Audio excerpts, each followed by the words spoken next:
Good morning, students. Welcome to General Science class. Hope you have enjoyed the weekend. And did you read our lesson? We are learning the 9th lesson, isn't it? The interdependence in nature. The interdependence in nature. And we have learned some biotic and abiotic components of environment, isn't it?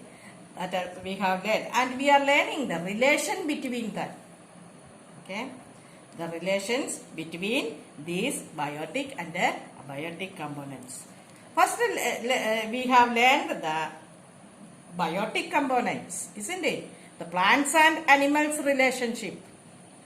Plants and animals relationship. Plants, you know that animals depend on plants for food. And some animals depend on plants for shelter too. And what is food chain?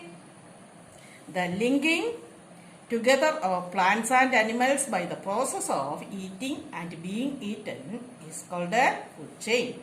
That you have learned. And how do animals help plants? Animals help plants to disperse seeds or scatter seeds. That we have learned. Today let's see the animal and animal relationship. Animals and animals relationship. How do they help each other? See, the common example is cattle and egret. Okay, cattle and egret. Have you seen the egrets ride on cattle? Why do they do that? The egret is eating the insects that bother the cattle.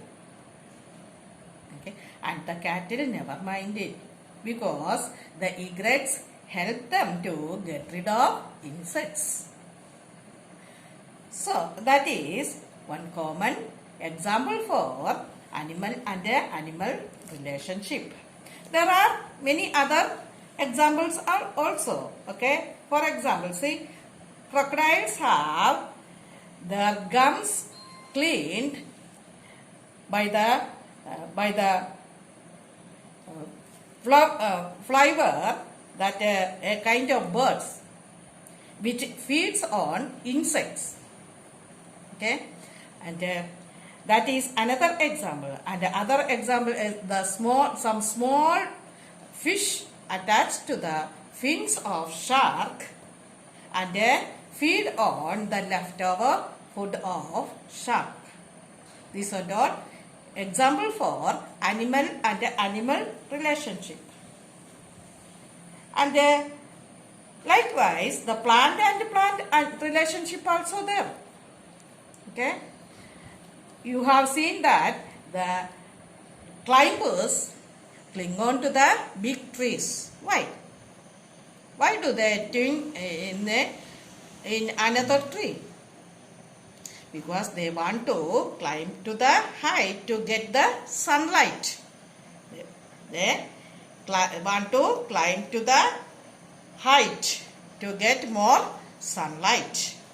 Okay, and some orchids living on other trees, they also want to get more sunlight, and they do not harm the other tree. They have special roots for absorbing the moisture from the air. And now we have to learn about decomposers.